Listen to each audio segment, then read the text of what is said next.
Si vous pensez qu'il faut être un playboy pour être élu président de la République en France, j'ai quand même quelques contre-exemples.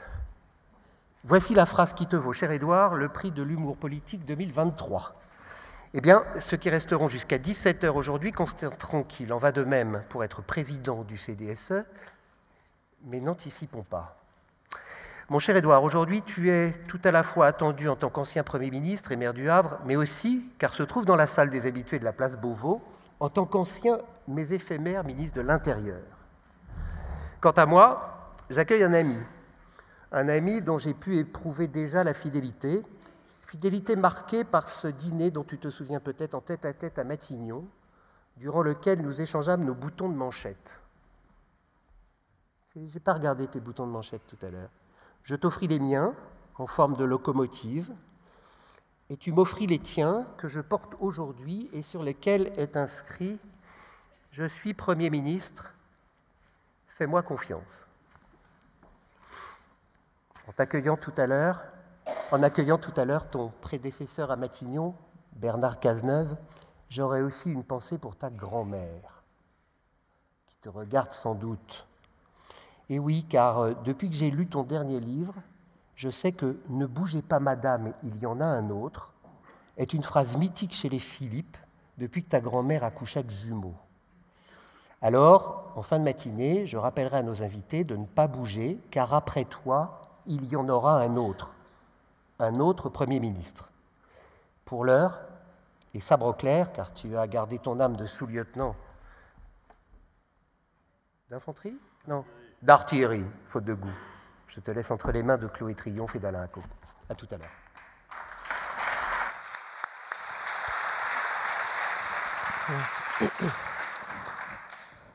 D'abord, merci, Monsieur le Premier ministre, d'avoir accepté l'invitation du CDSE.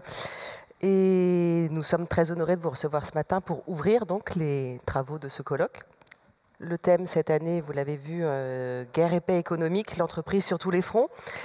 Alors, cette expression de guerre économique, elle a souvent été utilisée lorsque vous étiez à Matignon. À l'époque, elle s'appliquait à la crise du Covid et à l'action du gouvernement pour en limiter les conséquences. Aujourd'hui, on est sorti de la crise sanitaire. Il y a toujours le conflit en Ukraine. Les crises se multiplient. Est-ce que vous considérez aujourd'hui que nous sommes toujours en guerre économique ? D'abord, bonjour à tous. Je vais essayer de ne pas succomber au charme de ce fauteuil dans lequel je m'enfonce. Alors que j'ai essayé de rester digne.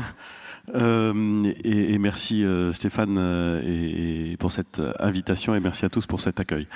Quelques mots en vrac pour répondre à votre question. D'abord peut-être un premier mot pour dire que lorsque nous avons parlé entre guillemets de guerre au moment de la crise sanitaire, pour être totalement honnête, je ne suis pas sûr que l'analogie était bonne. Et je vais vous dire pourquoi. Je vais vous dire pourquoi. Parce que lorsqu'on se place sur le registre de la guerre pour traiter une crise sanitaire, on se place forcément dans un registre où on va faire appel à une valeur qui est le courage. Or, je ne pense pas du tout que ce soit la valeur dominante face à une crise sanitaire, le courage. Je ne parle pas du courage que peuvent avoir un certain nombre de gens qui vont soigner les malades. Je pense que globalement, dans une société, face à une crise sanitaire, la chose la plus utile qu'on puisse cultiver, c'est la discipline. La réaction collective disciplinée d'une population qui répond à un certain nombre de consignes pour lutter contre une épidémie. Et donc, je ne suis pas sûr que l'analogie avec la guerre était la bonne analogie. Et du reste, c'est ma deuxième remarque, je n'ai jamais été, alors pardon de le dire comme ça, mais je ne suis pas exactement au meilleur endroit pour dire ça, mais je n'ai jamais été totalement convaincu par l'expression guerre économique. Non pas du tout que je sous-estime la dimension d'intervention, de déstabilisation possible, de menaces pour la souveraineté, de compétition acharnée en matière économique, bien sûr que non. Mais parce que je trouve que très souvent la guerre économique est devenue un concept un peu fourre-tout qui mélangeait la compétition et la concurrence, et d'ailleurs Stéphane l'a très bien dit, et d'autres aspects. Et donc, j'ai tendance à me méfier. Puis alors, plus l'âge arrive, plus je me méfie des concepts. Comme ça. Donc voilà. Donc ça, c'est la deuxième chose. Est-ce qu'on est aujourd'hui en guerre économique ? Je ne sais pas si on est en guerre économique ou si on n'est pas en guerre économique. Je ne suis pas sûr d'ailleurs que la réponse à cette question ait beaucoup de sens. Ce qui est certain, c'est que un certain nombre d'entreprises qui sont en compétition contre des entreprises françaises bénéficient d'instruments utilisés parfois par leur gouvernement. Ce qui est certain, c'est qu'un certain nombre d'entreprises françaises sont soumises à des attaques qui peuvent être le fruit de personnes privées et ou de personnes privées dirigées par leur gouvernement. Ce qui est certain, c'est que nous sommes dans une période où nous commençons peut-être un peu plus qu'avant, et c'est heureux, à réfléchir à des questions de sécurité d'approvisionnement, de relocalisation de production, qui évidemment peuvent avoir un rôle important en matière de souveraineté dans des secteurs stratégiques. Et ce qui est vrai aussi, c'est que depuis quelques années, et ça a commencé avant 2017, parce que rien ne commence jamais vraiment avec un changement politique, contrairement à ce qu'on peut dire. Mais depuis, on va dire, une quinzaine d'années, nous avons musclé notre arsenal légal et réglementaire pour essayer de protéger contre une compétition, et parfois contre une compétition qui peut s'inscrire dans une logique de guerre économique, nos entreprises et nos intérêts. Voilà, ça je suis d'accord. Est-ce que ça fait de nous un pays, entre guillemets, en guerre économique? Je ne suis pas sûr que j'irai jusque-là. Quand vous étiez à Matignon, vous l'avez évoqué, à travers la loi Pacte, vous avez renforcé la protection des entreprises françaises. Vous avez élargi la liste des secteurs protégés, vous avez renforcé le contrôle des investissements étrangers et vous avez également renforcé la possibilité pour l'État actionnaire minoritaire de mettre son veto avec les golden shares, les actions spécifiques, à une décision qui serait contraire à l'intérêt national. Est-ce que cela répondait à l'époque à une urgence et à un cas précis? Vous avez fait des annonces, notamment chez L'Oréal, qui peut-être à l'époque était dans le collimateur de Nestlé. Ou est-ce que ça correspondait, et que ça correspond, à une vision plus globale de la situation des entreprises françaises? Les deux, si j'ose dire. Les deux. C'est-à-dire que, de fait, il semblait, ça avait commencé, je crois qu'un des premiers à avoir... en réalité, ce réarmement, si j'ose dire, juridique en matière de défense ou de protection contre des investissements étrangers en France ou d'un certain nombre d'actions, il a commencé, il avait été évoqué sous Dominique Villepin, il a été poursuivi notamment sous la houlette à l'époque de Montebourg. Donc il vient quand même, et d'ailleurs les premiers dispositifs juridiques doivent dater des années 60 en la matière. Donc on n'a pas inventé le... Mais ce qui est vrai, c'est qu'on a musclé avec la loi Pacte. On a créé des instruments qui manquaient, je crois, pour renforcer le dispositif. De façon intéressante, vous signalez le cas de L'Oréal. C'est vachement intéressant, le cas de L'Oréal. Parce qu'à l'époque, on m'avait posé sur un plateau de télévision la question de savoir si le shampoing était un produit stratégique. C'était l'Anglais qui m'avait posé cette question. Et peut-être avec un moment de prescience, je lui avais dit qu'il était curieux que ce soit lui qui me pose la question du caractère stratégique du shampoing. Il doit y avoir une forme de colère divine qui s'est abattue sur moi depuis. Et donc évidemment la question de savoir si L'Oréal est une entreprise stratégique est une question dont on a le droit de débattre. Qui n'est pas une question si simple. Bon, il y a peut-être des gens qui pensent ici que la réponse est très simple. Je ne la trouve pas totalement simple pour ma part. Est-ce que L'Oréal c'est une entreprise stratégique pour la France? Deuxième question, est-ce que c'est une entreprise que nous avons intérêt à défendre? Pas du tout la même question, et ce n'est pas forcément la même réponse. Et troisième chose, comment est-ce que nous avons aidé, car nous avons aidé L'Oréal à ce moment-là? Pas du tout par des instruments légaux. Nous avons créé un certain nombre d'instruments légaux que nous n'avons pas utilisés s'agissant de L'Oréal. Et la seule façon de défendre l'entreprise, une des façons les plus efficaces de défendre l'entreprise a été simplement d'exprimer publiquement et clairement la volonté de l'État de dire attention, nous serons extrêmement... La posture, juste. Alors, la posture ou l'annonce. L'annonce claire et crédible. Ce qui veut dire que dans ce domaine, je ne sais pas si c'est la plus belle illustration du concept de guerre économique ou d'intervention dans le champ de la guerre économique. Et encore une fois, je vous parle très doctement depuis mon siège où je m'enfonce. Vous vivez ça toute la journée, vous connaissez mieux le sujet que moi.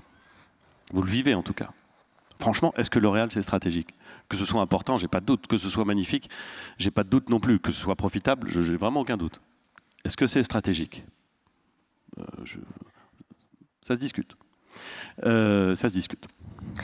En tout cas, vous avez souvent exprimé l'idée que défendre la souveraineté de la France, ça ne devait pas rimer avec une forme de protectionnisme et que tout ça devait aussi se jouer dans une bataille commune, une bataille au niveau européen.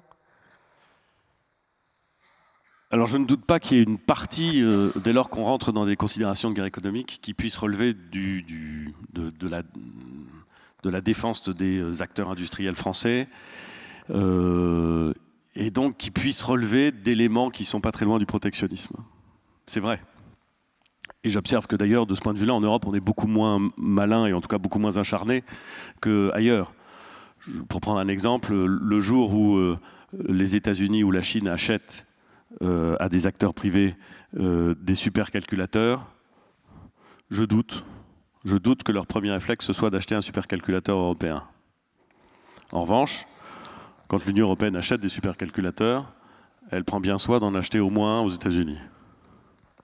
Bon, passons là-dessus. Mais je ne crois pas du tout que la souveraineté se résume au protectionnisme. Et je pense même qu'il faut faire très attention, dans un pays comme la France, à ne pas mélanger les deux. Garantir la souveraineté, avoir en tête la recherche de souveraineté, ça ne doit pas être, à mon sens, s'inscrire dans une logique protectionniste qui produira, de mon point de vue, plus d'effets négatifs pour la vigueur et la force de notre économie qu'elle ne présentera davantage pour la défense de telle ou telle entreprise. Mais là aussi, c'est une question, ce n'est pas simplement une question de guerre économique, c'est une question de pensée économique, je dirais même de pensée politique.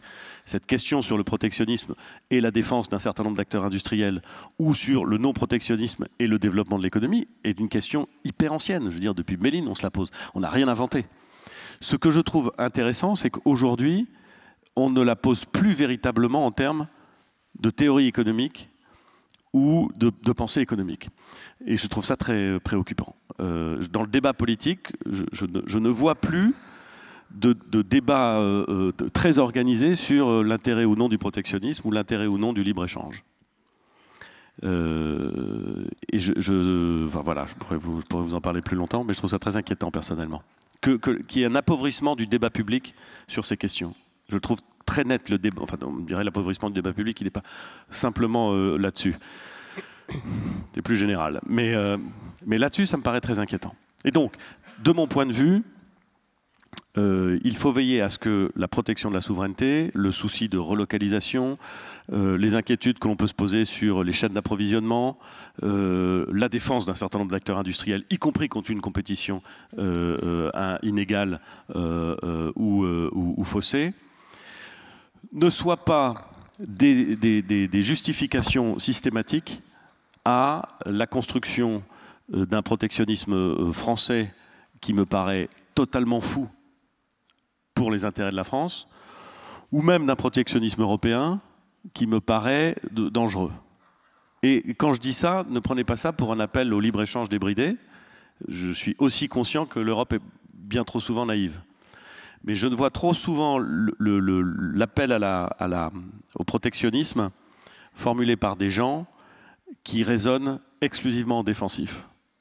Exclusivement en défensif. Et est-ce qu'on peut être offensif ? Et d'ailleurs, c'est vachement intéressant. Sur les instruments de guerre économique dont vous avez parlé, qui sont dans la loi Pacte, ils sont pour l'essentiel défensifs. C'est-à-dire que très souvent, du point de vue de la puissance publique, on intègre la question de la guerre économique quand il faut l'intégrer de façon défensive, mais pas tellement de façon, entre guillemets, offensive, ou avec l'idée d'une architecture qui permettrait de produire un effet. Et c'est une des choses sur laquelle je veux insister, c'est que c'est formidable de se poser la question des instruments juridiques qui permettent de se défendre ou de se garantir. Et de fait, on les a plutôt musclés et ils servent. En 23, ils ont servi, on a fait du contrôle des investissements étrangers en France, on a fait de la golden share. Tout ça sert à intervalles réguliers. Tout ça permet de vérifier que celui qui investit dans une petite boîte indispensable sur la chaîne de construction d'un système d'armes reste bien, en tout cas reste sous le contrôle ou sous le regard puissant des intérêts français. Très bien, tout ça sert. Mais le vrai sujet derrière, vous le voyez bien, n'est pas un sujet juridique.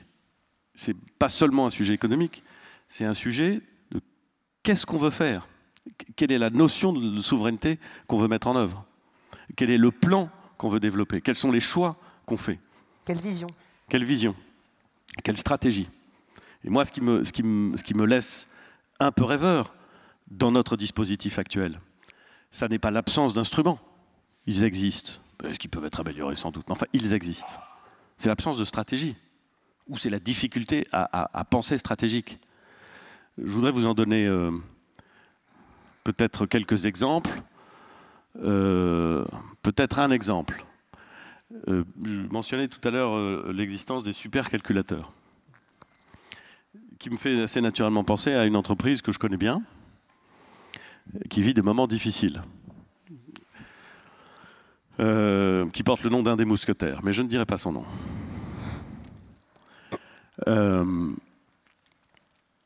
L'État n'est pas actionnaire de cette entreprise. Et elle est très largement mondialisée. Au sens où son chiffre d'affaires est très largement mondialisé et où ses salariés sont très largement ailleurs qu'en France. Il est évident, et personne ne le conteste, qu'un certain nombre de ces domaines d'activité relèvent d'une forme de souveraineté. Personne ne le conteste. Quelle est la stratégie nationale dans ce domaine? Quelle est la volonté exprimée par la nation et par ses représentants dans ce domaine? Et la réponse est très simple. Ici, personne ne le sait. On a tous les instruments de la Terre. On a même les capacités financières d'intervenir. Mais qu'est-ce que nous voulons? Et qu'est-ce que veut l'État, parce que je dis l'État, pas parce que j'en appelle systématiquement l'État, mais qu'est-ce que veut la puissance publique, pour le dire de façon très...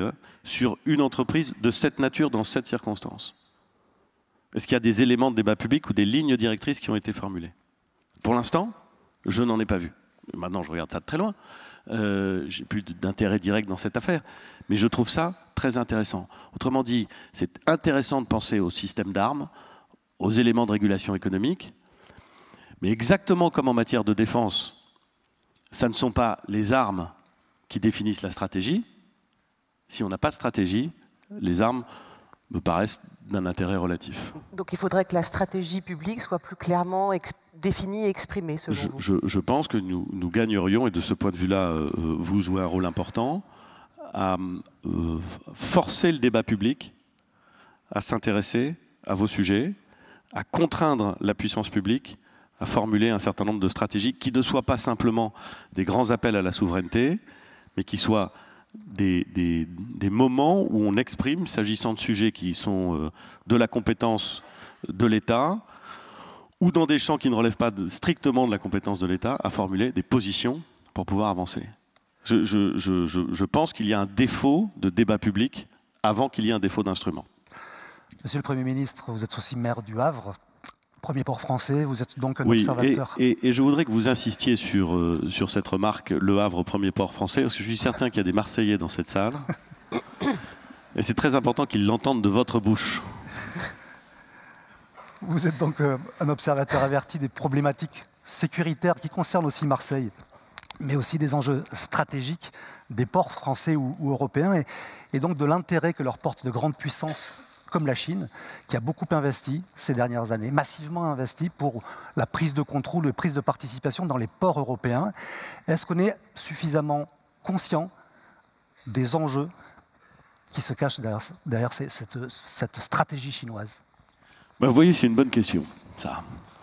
Parce que ma réponse spontanée, et elle mériterait d'être sans doute discutée, mais ma réponse spontanée, c'est que c'est absolument pas un sujet en France.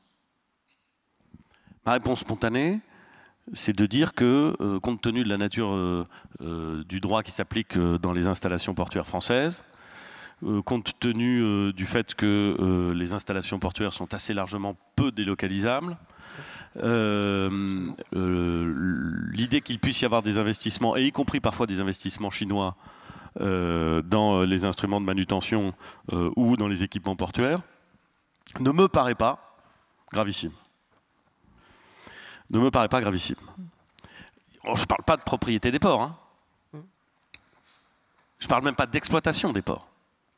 Je parle, le cas échéant, d'intervention en capital dans des entreprises, lesquelles sont des entreprises de droit français, de manutention. Voilà. Je ne trouve pas ça.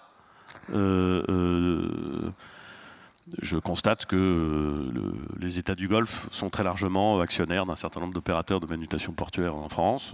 Et on ne s'inquiète pas. Je ne crois pas que ce soit en matière de souveraineté un sujet. En matière de trafic maritime, il y aura un sujet. Aujourd'hui, le trafic maritime, le commerce maritime, il est essentiellement aux mains de 3 grands armateurs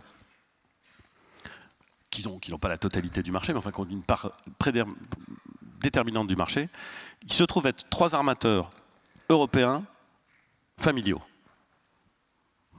C'est marrant, c'est une industrie hyper capitalistique et hyper mondialisée, et pourtant les 3 premiers mondiaux sont européens et familiaux. MSC, Maersk et CMA. À Marseille, donc. C'est vrai. C'est vrai. Mais l'essentiel du trafic français de CMA est au Havre. Okay. Une conversation que j'ai souvent avec Rodolphe Saadé. Je comprends son attirance pour la Méditerranée, je la partage même à certains égards. N'empêche que sa première activité en France, c'est au Havre. Hein. Bon. Ce qui vaut aussi pour MSC d'ailleurs. Bon, pourquoi je vous parle de ça? Parce que ça a l'air de rien, ça. Mais c'est une vraie question. Derrière, il y a une vraie question de souveraineté. Hein. 80% du commerce physique, un peu plus même, du commerce physique de marchandises est maritime. Donc ceux qui transforment les boîtes, ceux sur qui on peut compter, ça peut être un sujet. On a la chance en France d'avoir un acteur français, formidable, merveilleux. Pour l'instant, il y a peu d'acteurs chinois. Et pourtant, c'est une industrie capitalistique. Quand vous demandez aux acteurs européens les facteurs de risque ou de menaces susceptibles de venir perturber leur développement, il y a évidemment dans un coin de leur tête, même si ce sont des clients, et des clients vachement importants, une dimension sur quand est-ce que la Chine donne tout son potentiel, et il est immense, en matière de transport maritime. Il y a des armateurs chinois, il y a des propriétaires de bateaux chinois, mais quand est-ce qu'elle donne tout son potentiel c'est une sacrée question pour les armateurs européens, entre guillemets, et ce sera, le moment venu, une sacrée question en matière de souveraineté. À mon avis, plus importante que l'outillage portuaire. Il nous reste 3-4 minutes. 3, d'accord. On va s'interroger sur le continuum de sécurité. C'est un sujet prégnant ici au CDSE. Vous aviez reçu à Matignon le rapport Toureau-Fauvergue. Vous avez engagé un travail de fond sur ce sujet. Quelle est votre vision du rôle que doivent avoir les entreprises, et je ne parle pas des entreprises de sécurité, mais de toutes les grandes entreprises en matière de sécurité? L'idée du continuum, qui est une formule qu'on n'utilisait pas avant, qu'on utilise maintenant et qu'on met un peu à toutes les sauces maintenant, l'idée du continuum, c'est l'idée que Stéphane a justement indiquée, que je crois vous partagez tous et qui me paraît une idée excellente, que la question de la sécurité n'est pas évidemment la seule question des autorités en charge de la sécurité, mais qu'elle est prise de façon beaucoup plus intelligente en compte si elle s'inscrit en effet dans une forme de continuité entre des acteurs publics et privés. Au fond, non pas tellement en continuité, mais si nous arrivons à créer une culture commune des enjeux, des pratiques de la sécurité. Et une culture qui ne se réduit pas à la puissance publique, loin s'en faut, qui au contraire diffuse et se renforce. Il y a dans cette culture commune de la sécurité quelque chose d'absolument indispensable pour produire un effet sur le territoire national et pour défendre les intérêts français. Et donc cette idée de continuum, que ce soit en termes de sécurité liée à l'ordre public ou de guerre économique, me paraît absolument évidente. La condition essentielle, c'est idiot à dire, mais la condition essentielle, c'est qu'il y ait des échanges. C'est-à-dire qu'il y ait une pensée d'un côté, enfin plus exactement de tous les côtés, et une écoute de tous les côtés. Pour l'instant, je pense qu'il y a trop peu de pensée et pas assez d'écoute.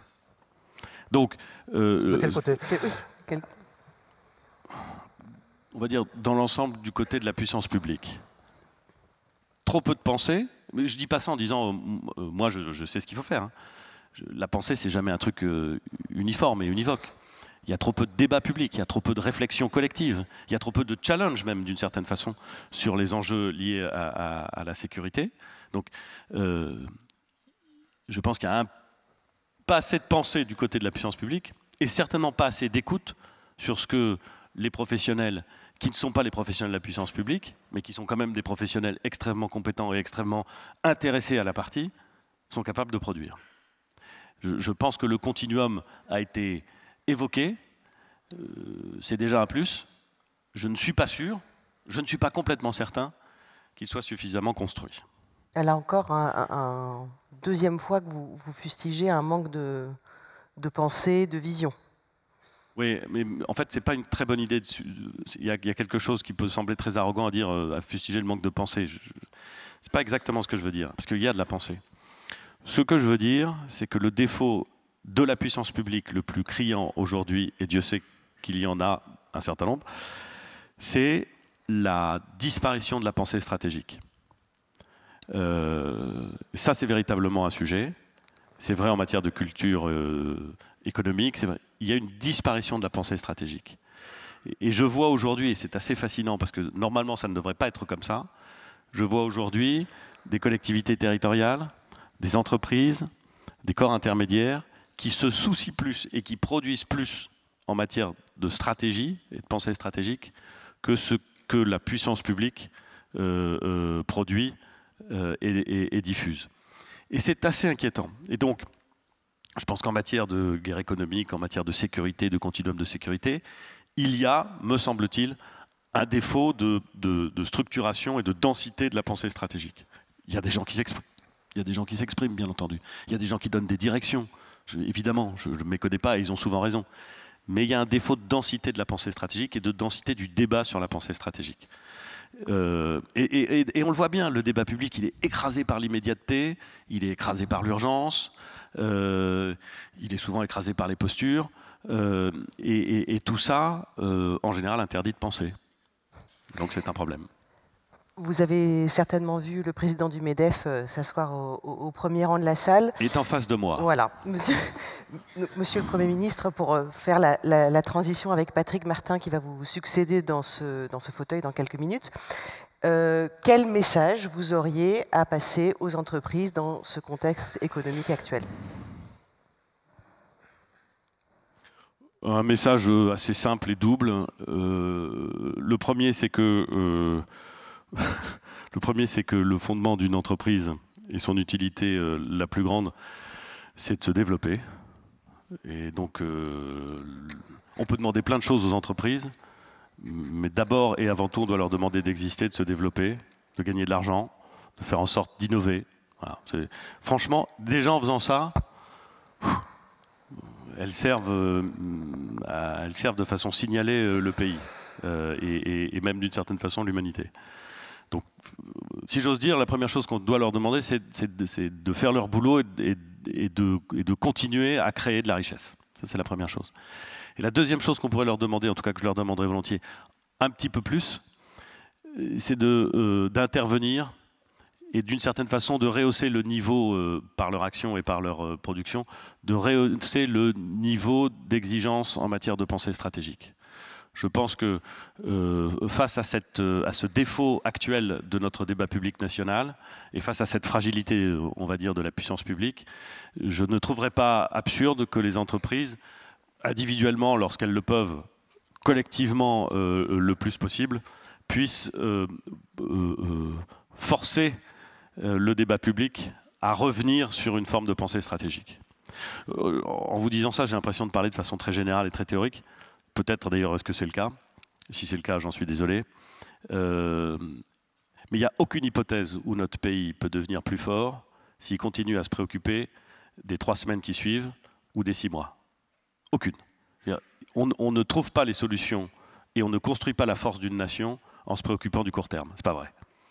On le fait en sachant exactement où est-ce qu'on veut emmener le pays à 20 ou à 30 ans.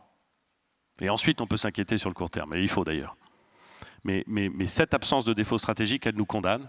Et donc je pense que si les entreprises peuvent contribuer à la nouvelle culture de la pensée stratégique, eh ben, elles auront bien servi le pays. Monsieur le Président, à vous de jouer. Merci beaucoup, Monsieur le Premier ministre.